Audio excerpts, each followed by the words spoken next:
Welcome to Beyond Madrid, Chasing the Touchdown. Here at Beyond Madrid, we are set to uncover whether Madrid is truly the sports capital of the world. From football to tennis to F1 and tackling something new on the Spanish scene, American football. And in this episode, we'll be uncovering whether American football is making its impact here in Spain. We'll be speaking with some of the fans, talking with some of the players here in Madrid, as well as speaking with the marketing group that is promoting the NFL's first game of the season here next year.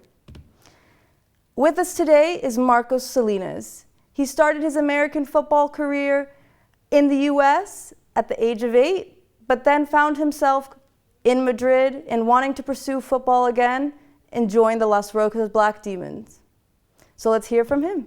Hi, Marco. Thank you for joining us today. How are you? Good. Thanks for having me. Perfect. So I first want to ask, how did you get into American football in Spain? I know you're from the U.S., born and raised. You started playing at the age of 8. So how did you want to decide to play it in Spain? Yeah, it's a good question. I've been playing my whole life. My dad brought me into the sport. He played pretty much his entire life, and he had just a passion for teams like the Chargers, who are a really big NFL team, and he showed me them or introduced me to the sport at a really young age. And so I immediately fell in love with it, really for the team aspect of it. I think that one of the struggles that a lot of people come to, though, is they never really get to appreciate their last game. Yeah. And that was something that I had like a hard time rationalizing. And so I saw that there was an opportunity to get plugged into Spanish football. I originally moved here for work, funny enough, but I said, hey, why not try to kind of get connected with the team out here and see if I can still play, And so that I got in touch with the Black Demons here, went to one of their practices, and next thing you know, I'm playing with the team. So That's amazing. Yeah, it's pretty exciting. So could you tell me a moment or a game that you could say that there really is a future of American football growing in Spain? Yeah, I think I immediately looked to the Spanish Bowl, which just happened earlier this month. Our team was able to win 3 championships back to back to back, which has never been done before. So that's history in itself. I only got to get into the most recent championship game. So, but even then, that game was like the defining moment when I realized, hey, there is a lot of potential here. There were a lot of fans. It was a very well-run event. There was good media coverage over the entire thing, which was awesome. They stream it online, so people can watch it from anywhere in the world. My family was watching the game. Oh my God, that's awesome. So it's growing. It was a very well-run event. That one in particular is for sure a moment that stood out, that showed me that it's going to grow. It's going to grow, yeah, I can see it. And I also think with the NFL coming, it'll be another step into getting more exposure on the sport in Spain, and especially here in Madrid. Yeah, definitely. I know that the NFL going to places like Mexico City.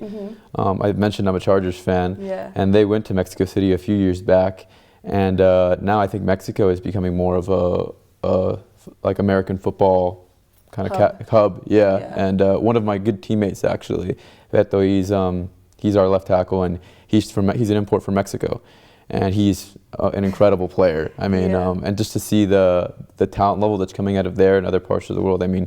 Bringing an NFL team to any country, I think, is the best way to kind of gain exposure in the sport. What do you think needs to happen to grow American football here in Madrid, especially just Madrid? Because I know it's growing globally. State-wise in the country, but I just would like to know, how would you think they're trying to grow its efforts in Madrid?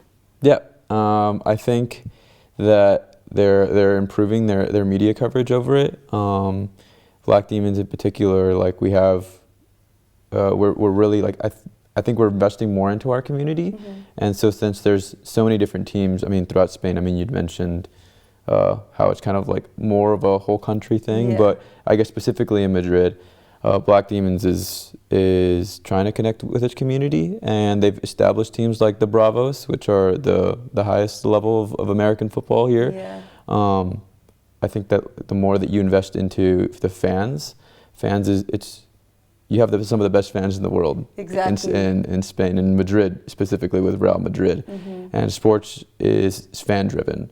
So leaning into that, I mean, you have access to them. Yeah. So I mean, that's the way to really grow any sport, is get them to love it, win, you know, and then the rest will, I think, handle itself, you know.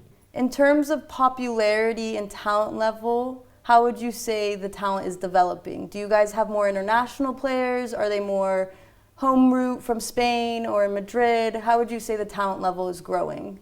The main difference, though, is if you start playing like around high school age, like 16 years old, that's considered early. Really? Yeah.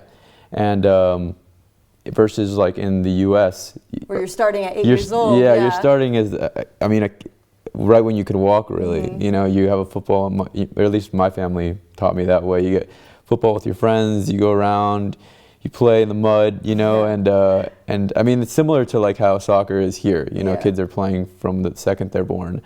And so, but I think the talent level, it's growing more and more. I mean, I play with some guys that are really impressive for the amount of years that they've played.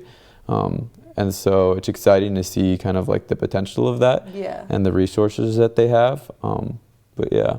That's awesome. That's awesome. So are there a lot of international players interested in coming to Spain, or even like European teams, because they can't make it in the NFL, or is it more just like they kind of give up? I think there is a lot of interest in coming internationally. I mean, yeah, there is the element of like not being able to get into the NFL, which I mean, you root for those guys to kind of like try to keep the dream alive, keep working at it, and I think the ELF is like a good segue into something like that. There's a lot of imports that come from not only just the U.S. but other areas of Europe, like Germany and London, UK. So it's Spain is really trying to, I think, pull people from all regions so they can kind of create this melting pot of football here in Madrid. Awesome. Do you think there's enough support in the facilities, the equipment, and also media coverage to help grow the sport? Or do you think there's enough in place, or should it be improved?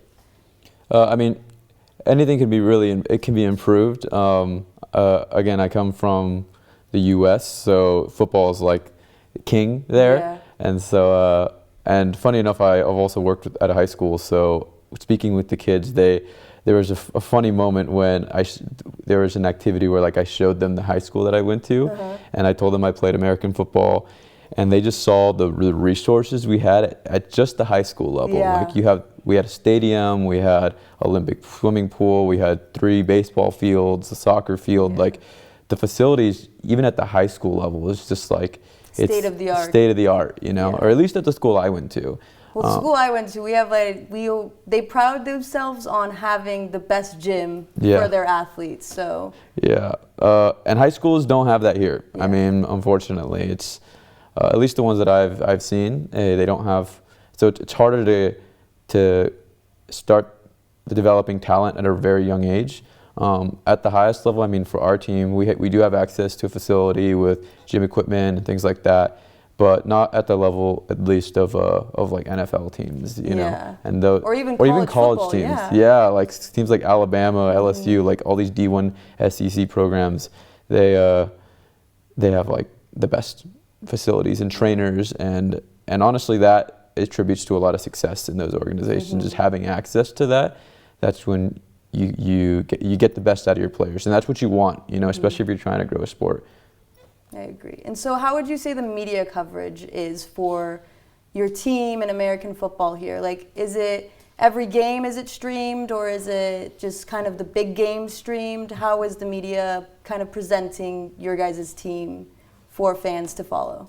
Yeah, at least for our team, I know that every game is streamed. So you can watch it, again, from anywhere in the world, which is really cool. My family can tune in and watch me play, which has been really cool to say and do, and my family's loved it. I think the quality of the streams is, I mean, they're better at like a higher stakes games. So like a big rival we have is like the Black Demons versus the Osos, and like that game was really well covered. Or like the Spanish Bowl, which we just we just passed, that was also a really well-run event. But some of the smaller intermediate games, the ones that maybe not necessarily don't mean as much, but just they're just not as well covered, you know. Yeah. And then how would you say, in terms of season length, how does that affect your schedule with trying to say, I know that this team is kind of like an amateur, not an amateur, but an intermediate league to go into the EFL and the Madrid Bravos. So how would you say the scheduling of the seasons kind of, does it impact you or does it help you in a way? I think it's pretty well structured. There's a lot of guys on my team who play for the Bravos, and their season is just starting now. And so I guess they structure it in a way so that when the season's ending, you can kind of just like feed right into the ELF. There is a little bit of overlap if your team's doing well, like ours was, and is playing in the playoffs. Then you have a few weeks of overlap where your players are doing like kind of like double practices, and they have to train and go to meetings with the Bravos, and then also practice for our team, you know, as championships and playoffs are coming up. But overall, I think it's structured pretty well. Yeah, I mean, games are typically weekly or every other week throughout the season. So, yeah. Perfect. Yeah. And so my final question for you is, do you really think that Madrid has the ability to grow into the global sports hub or become a sports capital in the next few years after adding American football and of course F1? What's your opinion on Madrid as a sports capital? Yeah, I think it holds its own just with like teams like Real Madrid. Yes. You know, that in itself makes it a capital. To make it a global sports hub, you know, that is inclusive of all sports, that's going to take time. And it's not easy, but it seems like it's something that the city wants, the fans want, and they can meet them there, you know? Yeah. And so it's exciting. I think within the next maybe 10 years, maybe we can look back and say, wow, okay, this is legit. It's a legitimate city. It has every sport possible. Yeah, like come here and find success, and that's exciting. So perfect. Well, thank you for your time, and thank you for coming and explaining your history with American football and your experience playing American football here. We really appreciate that. On that note, we'll head it to our correspondent Ritam, who is live at the Madrid Bravos' first game of the season. Let's hear what he has to say for us.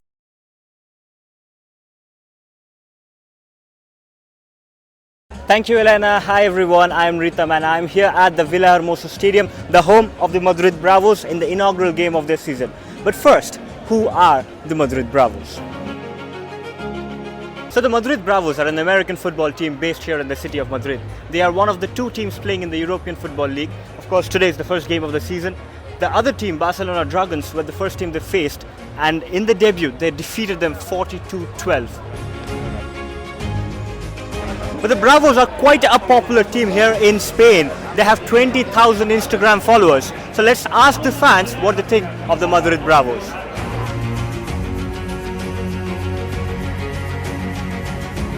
Madrid Bravos in the first season, it was really good, as it is a new team, but we feel a lot of energy, a lot of power in the American football here in Spain. Here the players who play in Spain feel really early, and we love the ambience, the music, and really the game. I mean, I think it's growing. I see a lot of more people than last year, and the NFL is coming this year to Madrid, so more people are gonna love this sport. Yeah. Right. So as you mentioned, the NFL coming to Madrid, do you think it is helping people grow more here, like come more Yeah, people? of course. I mean, here in Europe and especially in Spain, not a lot of people know what's the American football. And now with the NFL coming here to Bernabeu and the Madrid Bravos, I have a lot of friends that don't know anything about football, and now they're coming here to see it. Yeah. We've heard from the fans. Now let's hear from the players what they have to say regarding this huge event going on in the city center of Madrid. What do you think of the NFL coming to Madrid? That's super great because they're gonna help to improve the football here in Europe. That's a great opportunity for us and for earn some visibility here in Europe. It's awesome. Finally it's coming to Madrid. And do you think it has helped grow more fans? Yeah, for sure, 100%. I wish it would be like Kansas City Chiefs or something, but I'll definitely be here. And do you think it has helped you grow more fans here? For sure. This season, more fans? Between this and Carrasco, the football is growing and that's beautiful. Amazing. Can't wait to go there. Yeah. The stadium is completely sold out. You can see there's merchandise, there's employment opportunities. The stadium is situated in the center of Madrid. So it is, of course, brings more revenue to the city and the people of the city beyond the sporting values of the team.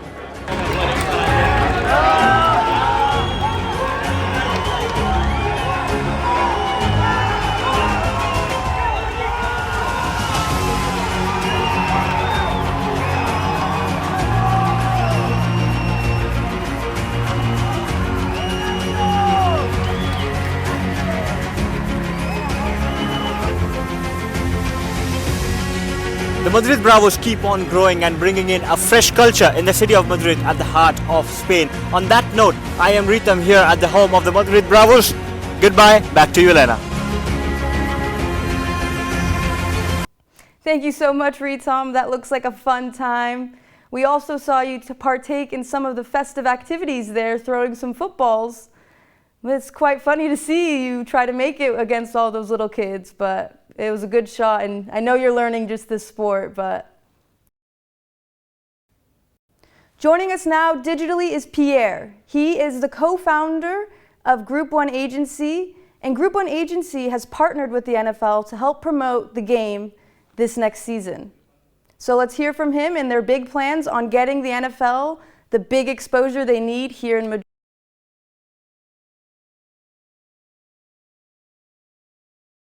We are a marketing agency focused on international expansion. So we help athletes, sports properties, so clubs and leagues, as well as brands to expand into new markets. We're helping the NFL more on the finding those new fans and finding those new fans and then moving them down the funnel. The creator program is something that the NFL has been running in other markets like the UK and Germany for the past few years, and they've seen great success. The concept is really simple. The NFL is so far away from the local fans here that the easiest way to generate interest and engagement among local fans in the UK, Germany, or here in Spain is really to work through those familiar faces. People here in Spain, in this case, who are famous for one thing or the other, so different industries, and we'll talk about that in a second, but people who resonate among the local fans.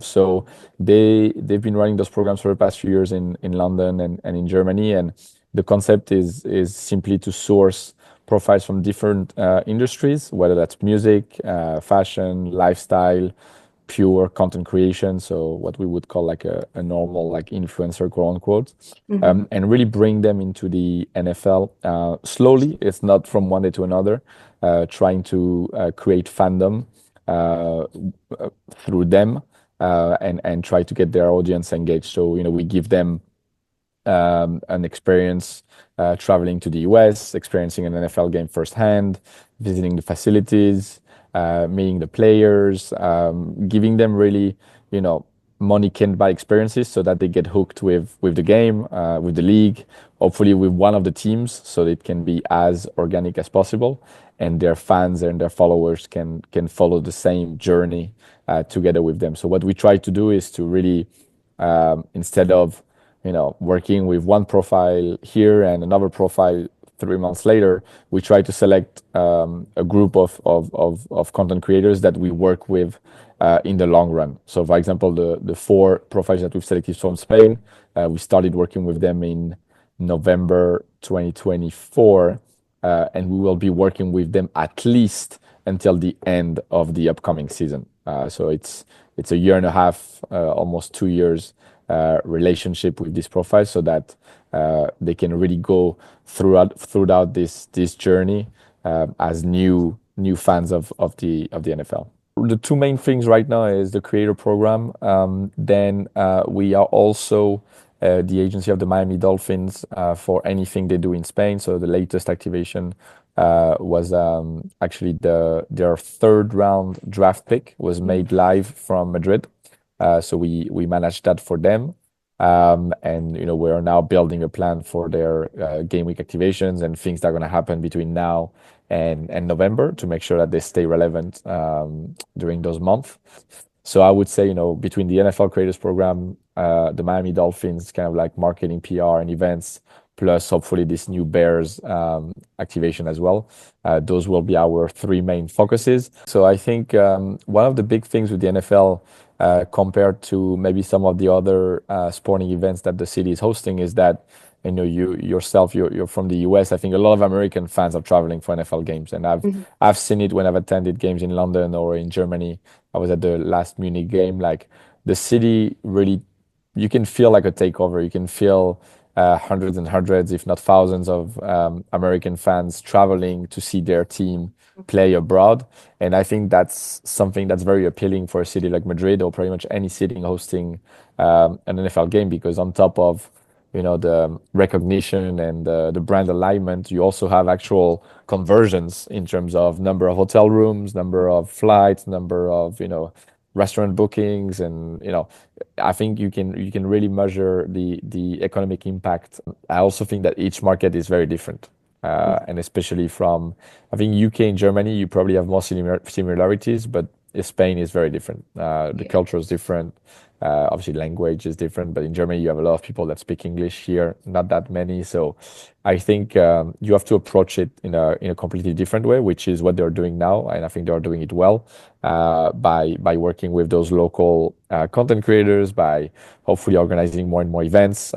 Something I forgot to mention, but actually we organized for the NFL their Super Bowl watch party. That's something that wasn't happening in Spain before. So that's one more sign that every time there's a big NFL tentpole, it reflects here in Spain in terms of at least one local activation, engaging the local fans. No, the Bravos are involved. Obviously, them being the local team, they are involved in pretty much everything. They've been involved when the Dolphins announced that they were coming, when we organized a kind of like a welcome party for the Dolphins. The day after the announcement, the Bravos player and coaches came. I know they relay a lot of info on their channels as well. So they'll be involved throughout the journey. I think so far they've been mostly linked to the Dolphins and to the Bears, who were the two teams with GMP rights up until very recently, because the Kansas City Chiefs now have rights as well.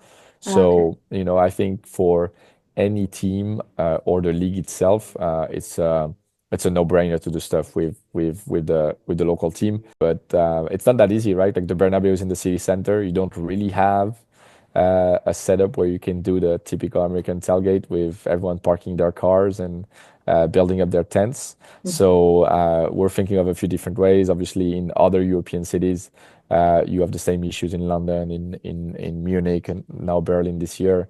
So what they normally do is they take over, pubs, bars, restaurants. We have a few different ideas here to really make it feel like a takeover instead of just taking over like a bar, maybe take over like a street. I don't know if you're familiar with Ponzano, but I would love to take over Ponzano, for example. So yes, it's something that's definitely being discussed, and the NFL wants to make it feel like there is a proper takeover. American football is finding its place here in Madrid. From the Las Rozas Black Demons to the Madrid Bravos and all the way to the NFL's first game here in Madrid, American football is making its mark in Madrid. And the sports calendar keeps growing. And that's all for us here at Beyond Madrid for American football chasing the touchdown. And next we have tennis and F1 coming up to explore whether Madrid is truly the sports capital of the world.